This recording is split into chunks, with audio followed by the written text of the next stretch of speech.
Right, Joe, another massive 3 points there. Leaving it late, sometimes that feels even better, doesn't it? Leaving it late, yeah. It's one of those where, you know, the obviously the dismissal changes the emphasis of the game. We go from really, you know, trying to win a game, and a game, you know, where we were downhill, downwind first period. We kind of huffed and puffed without creating an enormous amount, but we knew it was going to be an arm wrestle due to the league position they were in, and we knew they were a decent side, and we felt it might take 60, 70, 80 minutes to break them down, because teams come here, run the clock, frustrate the crowd, etc, etc.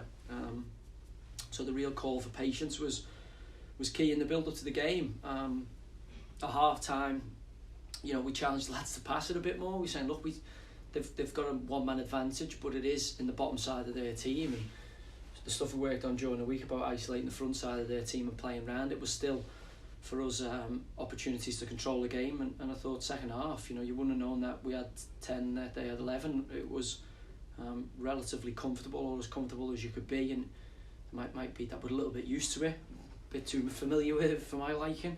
But then, you know, the guys to take it on and decide to win the game, because that's what the players decide to do. It's easy to sit back in and go, you know, we'll take the point and take the clean sheet. You know, we made a few subs and put a bit of legs into the pitch, and Harvey goes and puts his body on the line, wins the header. It would have been a penalty. You know, the linesman told me afterwards he was going to bring it back for the penalty, and the man at the moment, as are the goals, Collins falls on it and scores at that end, and the scenes are amazing. And to think, you know, 3-4 months ago it was a completely different atmosphere in here, and you know, it's a joy to see the players and the fans unite, and the club get that feel-good factor back. And you know, days like today where it's backs against the wall at times, and the character and resilience of your group are tested. You know, I'm so proud of the lads today. I thought they were to a man. They were outstanding. Great. You mentioned the red card, and it's Rovers' 8th card this season. Are you happy with the actual decision today? Happy with the referee today? What were your thoughts today? I just think it's a strange one. Obviously, we've got a young back line. You know, 20-year-old James Collins is absolutely flattened late, and after he's cleared the ball by their player. Lukaku runs over to protest to the referee. The referee books him, you know, for that. 5 minutes later, 6 minutes later, whatever, he books him for a challenge, and I'm like, ref, he's 19. Like, he's trying to protect his 20-year-old teammates. It was a bad challenge, but why is that deemed exactly the same yellow card as the tackle that's endangering an opponent?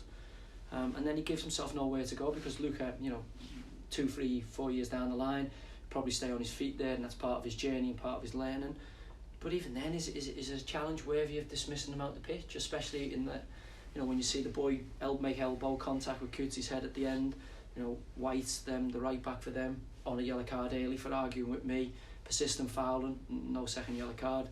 You also got their player who absolutely slams Anthony Evans into the advertising horde and nearly puts his shoulder out of socket.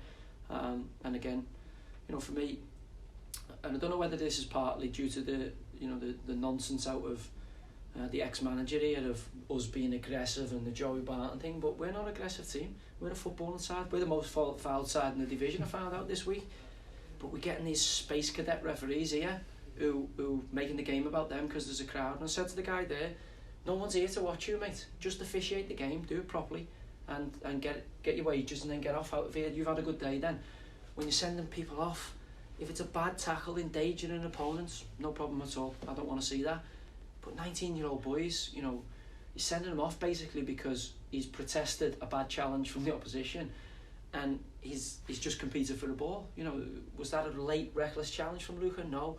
Was it a foul? Yes, 100%. But it's I don't know. Too many times for me. Something we've got to work on.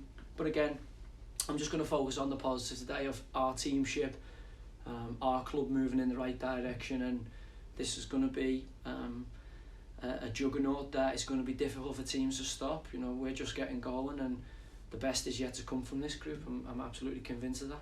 Just finally, Joey, you mentioned that people within the club can feel the turnaround, can feel the momentum growing. the stadium tonight, you could hear people chanting your name. That must be great for you to hear.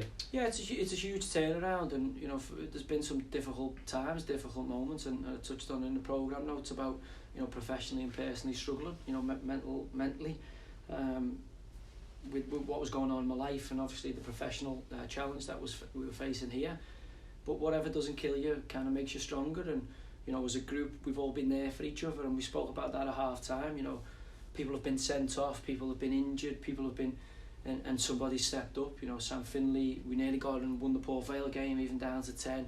We had Wheelo sent off in the Northampton game, we managed to win that too. Hooley goes today, we win today, and it's about our group picking up and protecting, even when we're weak or when someone's made a mistake. And for me, that's so powerful when you get that teamship. And the most pleasing thing is this is a really, really young group. I'm seeing a lot younger supporters at the away games. Crowds are going up, and I think people know the gas are coming. And there's been people who labelled stuff at my door, and I said I'd give them. Last season, sometimes I had to communicate very, very bluntly about where the club was at, because I felt we were at a no BS stage. Slipping down a division. We had to take that on the chin last year.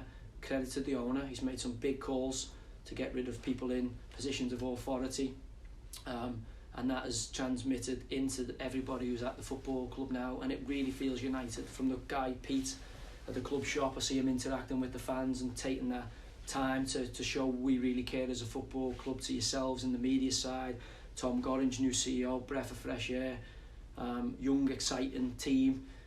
We're coming, and it's about time. Rovers had a really good football team, and you can't have a good football team without a really good football club. So we've got lots of work to do, but we intend to give the Gasheads more days where they can be proud, like they are today, of our football team.